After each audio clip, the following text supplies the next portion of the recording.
program. This is your game plan for retirement. Chris McIntire, Northwestern Ohio's resource for a common sense approach, proactive advice and guidance on planning for your financial investment and retirement future. With us as always. And Chris, we are in the midst of kind of toward the tail end of maybe even wrapping up the tax season.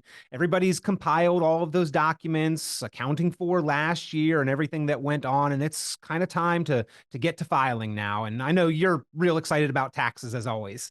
Well, yeah, we do like to do our tax planning. I'm not real excited about having to pay them, that's for sure.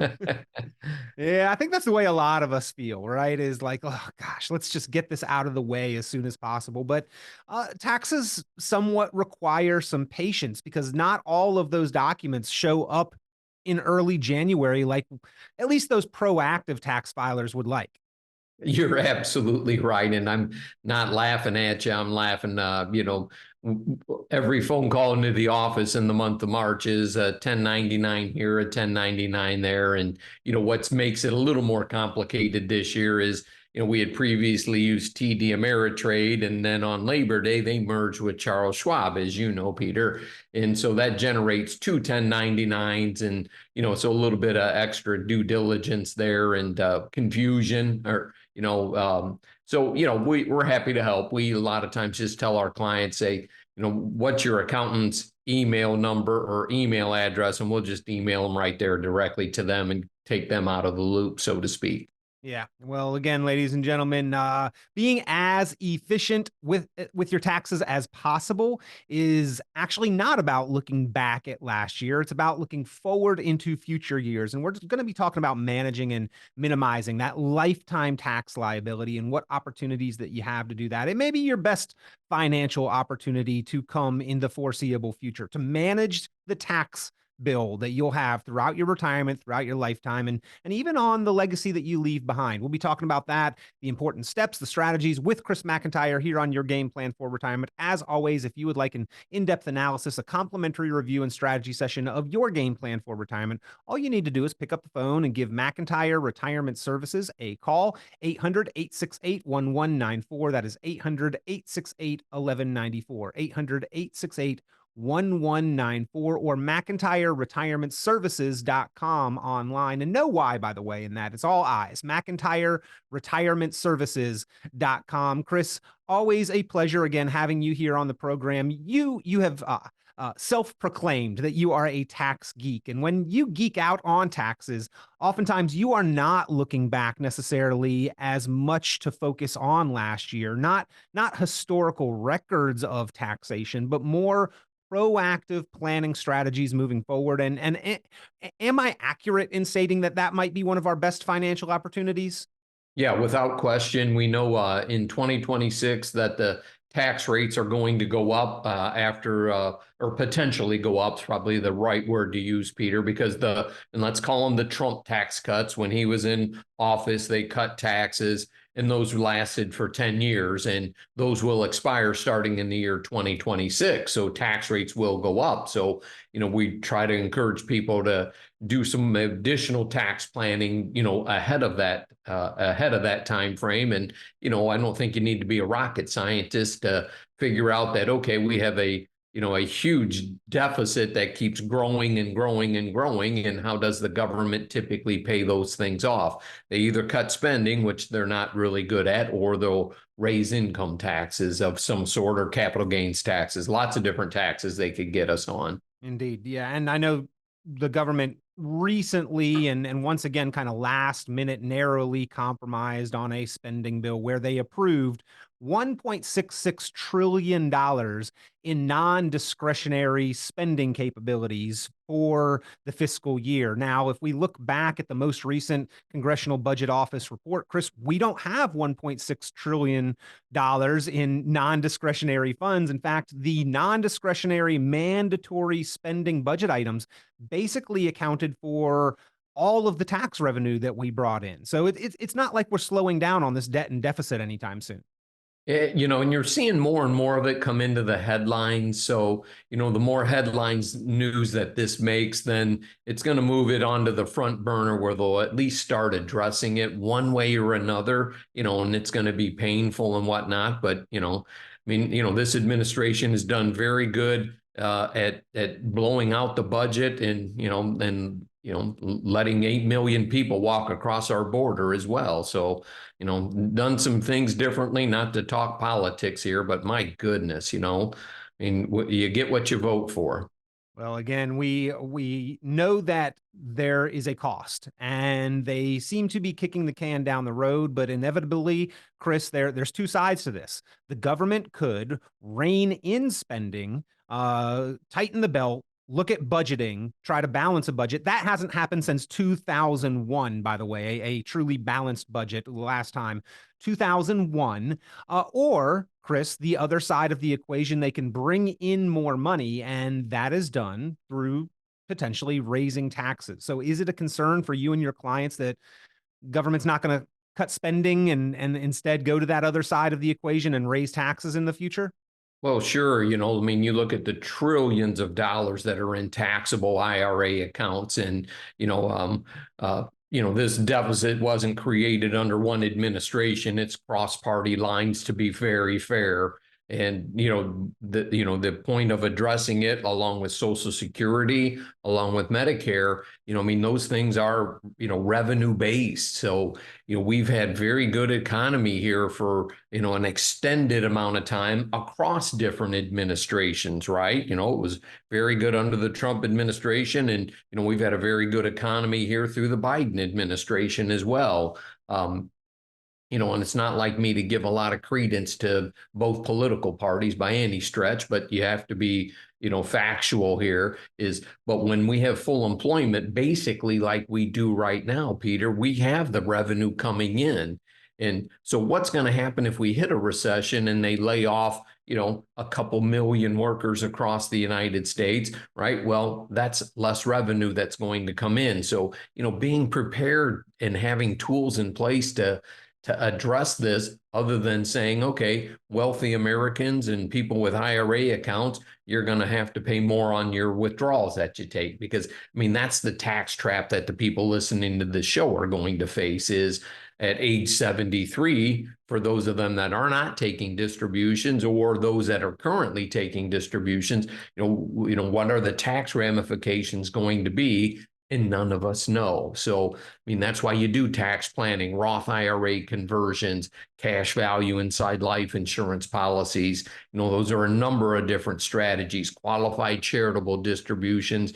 If you want to give money away, there's a number of ways to do it. But for most of us that are working and planning on retirement income and whatnot, those Roth IRA conversions are probably first and foremost for folks to consider right now. Well, you've got pensions and retirement plans, Social Security, personal savings, taxes on all of those sources. You need to manage them, ladies and gentlemen. And Chris McIntire can run the numbers with you. He can show you side by side what is your bill if you continue to defer and default to the IRS's plan for your dollars, or if you are proactive. And oftentimes the savings is significant, 30, 40, 50, 60% or more can be cut from your potential lifetime tax liability. And if you'd like to see those numbers side by side, I highly encourage you to do so. Pick up the phone and give a call. Talk with Chris McIntire, the team from McIntire Retirement Services, 800-868-1194. That's 800-868-1194,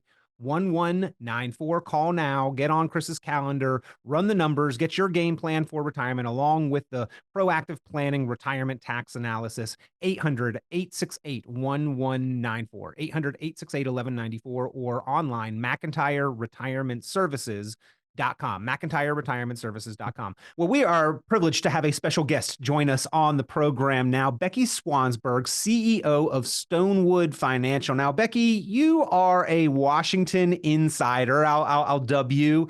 Spend a lot of time on Capitol Hill and still pay pretty close attention to what goes on up there. We are in tax season. We are in election season. So there's no lack of news or paying attention to what is going on up there and what it means for us personally. What are you paying attention to right now, maybe in the news or outside of the news that people need to know might affect their financial future? Yeah, well, unless you've been living under a rock, and actually it would have to be a rock that can't even get a direct mail. You are clearly aware that there is an election. It is what everyone is talking about, every newspaper, every news program. We are marching towards not just congressional elections, but a presidential election this year. And in any election year, we kind of have to evaluate two different ways that it could potentially impact savers and, of course, their retirement assets. We have to look at kind of the near-term impacts. Who wins? Who will be in the White House over the next 4 years? What does Congress look like? But then we also have to evaluate what's the long-term impact of this election outcome? What is kind of the sum of all the spending legislation, of all the initiatives of Congress and this White House? And what is that going to mean for our national debt, for our spending, for our tax environment, really for decades to come? And I have seen you speak on multiple occasions. You always bring up what is, quite frankly, sometimes some scary numbers and statistics. You pay attention to kind of the Congressional Budget Office and their reports and things like that. So the last time I saw you and we spoke, you mentioned that of course we are worried about the imminent election to come, but that the forecast and outlook for the next 20 to 30 years really means that it is time for savers and investors to start thinking proactively about their money and their taxes. Yep, you are absolutely right. You know, if you were just going to retire for the next 2 years or the next 4 years, I would say what matters most is this election cycle. But most of us want to be retired 10, 20, 30, 40, even 50 years into the future. And so I believe that the biggest impact that Washington is going to have on retirement savings over the next decades to come is really around this spending, what it's doing to our national debt, and what it means for taxes. So every year, I'm a government geek. I like to read the Congressional Budget Office puts out full data on every dollar that the U.S. government took in, and then every dollar that the U.S. government sends out and expenditures. And the numbers are really interesting. So the most recent data we have is actually for fiscal year 2022. The 2023 numbers should be coming out momentarily, but let me tell you, it's not gotten any better. In that year, the government took in about $4.9 trillion of revenue, primarily over 50% of that was individual income taxes. Now, is $4.9 trillion a lot of money? It depends on how much you spend. I can only tell you how much that is depending on how much is going out. And that's where I think the story gets really important for savers. We brought in $4.9 trillion, but then on mandatory spending alone, mandatory spending is spending that Congress does not control. It's things like Social Security, Medicare, kind of all the responsibilities our government has to citizens that are already codified in law. Mandatory spending alone, we spent $4.1 trillion. If you add on service to our debt, because obviously Congress also doesn't control that, we have to have debt service, it was about $4.6 trillion of spending. So we took in $4.9 trillion and 4.6 of it was out the door before Congress even met. Like if Congress had not spent a single dollar, we can barely balance our budget as a nation. Now, of course, Congress did meet and they did spend. They spent about $1.7 trillion additional dollars on everything from, funding defense and the Department of Education to any of these specialty funding bills that we've seen in recent years. And so we end up with this $1.4 trillion gap between what we bring in and what we send out. The challenge isn't necessarily the gap. The challenge is that we really don't have any levers to pull as a nation to control the spending. So we have an aging population that's going to be requiring more Medicare, more Social Security. We have a debt that is growing at interest rates that are still elevated. And Congress hasn't, Republicans or Democrats, really shown any interest in dramatically reducing the amount that we spend through the appropriations process. All this debate to avoid a government shutdown has just been debate over how much the budget grows, not really shrinking the budget. We're trying to stop too much growth. So because we can't really control spending on that side of the ledger, the only place for our government to look is, of course, raising more revenue on the other side. And that's why I think all savers, but particularly savers who are upper middle class and above, really have to focus in and realize that we may be entering into a long-term rising tax environment. those discussions about the government shutdown, and as we are recording this, another debate about that looming into the future. Yeah, and but even when the parties finally agree, a minute past the deadline at 12:01 a.m., and the government somehow goes on the next day, it's not like it ever solves anything, Becky. It's like this debate is just kicked down the road 3 or 4 additional months, and then we are facing this again. When does this come to a head? I mean, can we continue to operate under that kind of pretense? No, and it's going to have to come to a head, because the thing that is driving our problems in America is not really congressional spending or what's happening in the White House. It's really the demographic realities of our nation. We just have benefits that are due to a rapidly aging population. It was interesting. The Census Bureau said that between the 2010 census and the 2020 census, we had the most rapid growth in Americans age 65 plus of any period since the 1890s. So over 100 years since we've seen this many old people in America that require the things that we want for them. So I think that's really baked in. Now, the challenge for savers is, if we are going to start seeing this rising tax environment to offset all of this spending that the government needs, where are the vast majority of every U.S. savings dollar? They're in 401ks and IRAs. They're all these tax-deferred vehicles. And in these tax-deferred vehicles, we've all made a bet, well, my taxes in the future will be lower than they are today. That's why I'm deferring them. I'm not going to pay my taxes while I'm working. I'm going to pay them in retirement when they should be lower. That equation could get dramatically disrupted if the government now has to raise taxes to offset spending. And suddenly, all these deferred taxes have now created this huge retirement tax bill that savers weren't prepared for.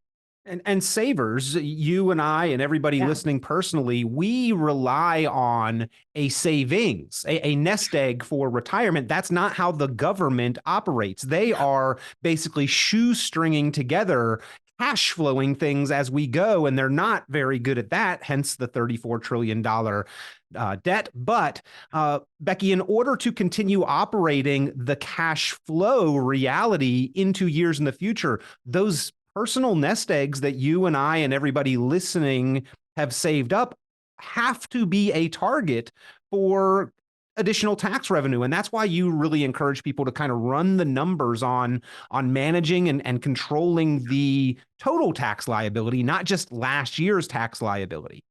Yeah, if you ask me what is the single most important topic for savers to focus on in 2024, it has to be diversification within the tax status of your retirement assets.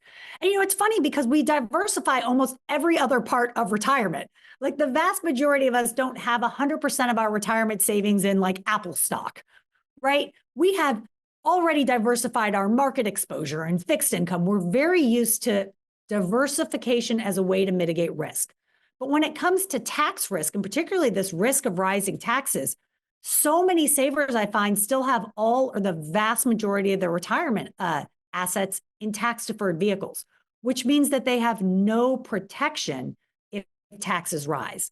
So I think the most important thing for savers to consider this year is, what might my retirement tax bill look like with my current approach?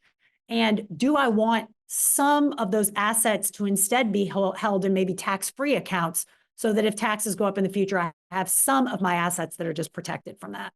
Now, in order to diversify, in order to move assets from that tax-deferred bucket, the 401k, the IRA, the employer-sponsored plan, all of those matching dollars, to a bucket that is tax-free, of course, there is a cost to that. We've got to pay the taxes on those dollars, Becky, but now may be a good time to do that, because at least we know what the cost would be today. We don't know what that cost might be in the future. Yeah.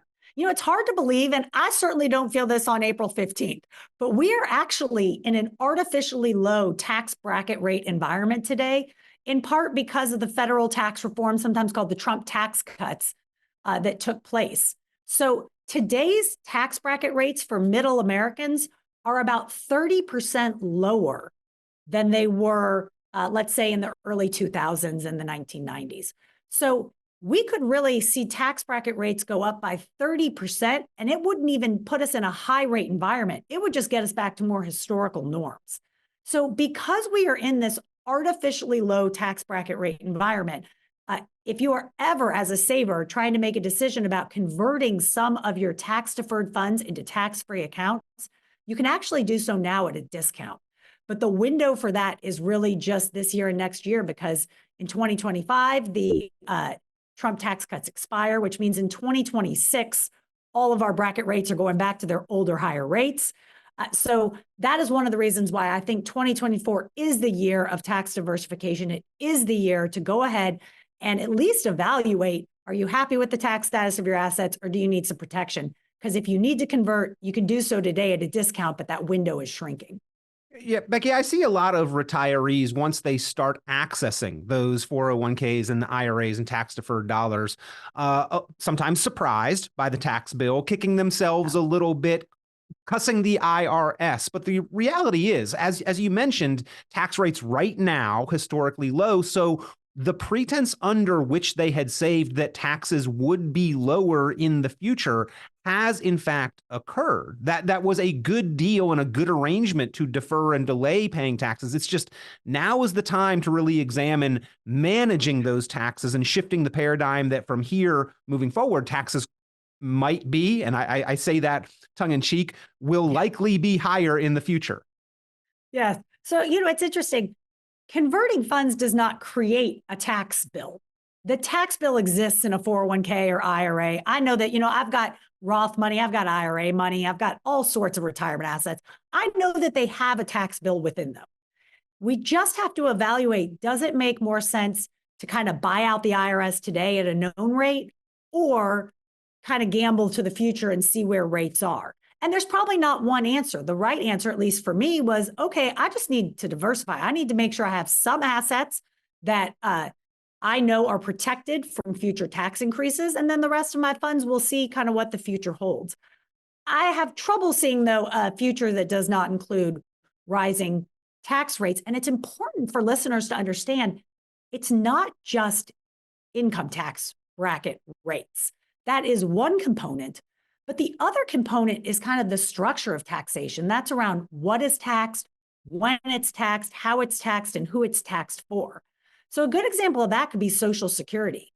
Right now, today, your Social Security benefit is taxable up to 85% of that benefit, but it wasn't always that way.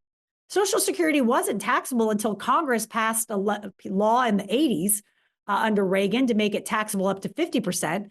And then another law under Clinton in the 90s to make it taxable up to 85%. So tomorrow, Congress could pass a new law making your whole Social Security benefit taxable. Your bracket doesn't change, but suddenly you have more taxable income. Of course, less money to actually spend on retirement because more is going to the IRS in Washington. Well, two things in life can be said to be certain, right? Death and taxes. I won't ask you to predict the outcome of the election, but let's be realistic here and predict the outcome of the tax environment into the future. Taxes are probably not going away and likely getting higher. Yeah. I would say the biggest thing that I think hinges on the outcome of the election is kind of the attitude towards 401ks and IRAs that we've seen the past 4 years in Washington. If you remember, through the Build Back Better legislation, through President Biden's 2024 budget proposal, there's kind of been this running theme that tax-deferred savings, IRAs and 401ks are really more for middle-class Americans, and that wealthier Americans are abusing them. Once you get too much, the government will say too much money in those accounts, suddenly you shouldn't get tax benefits for them anymore. I think there's a lot of heat and pressure on 401ks and IRAs. If we have a Democrat in the White House and maybe Democrats in control of the House or Senate, I think we will see more legislation looking for ways to bring additional tax revenue out of 401ks and IRAs. I think we have less of that pressure if we have a Republican in the White House and Republicans in control of the House or Senate. But on long-term taxes, it doesn't matter who's in the White House. One thing that a lot of people might not realize is the thing that drives tax risk, this risk of unknown taxes in the future, is not really Republicans. It's not really Democrats. It's the fact that in America, we have a 2-year election cycle. And it's incredible to realize, like here in America, every 2 years, we have new government. It means I don't care how good the government is now. I don't care what great things they put in place. In 2 years, all of that can come undone. And, I mentioned at the beginning that Retirement isn't about 2 or 4 years. We're about the next 15 to 20 election cycles in this nation. And that's just too long to try to predict what is going to happen.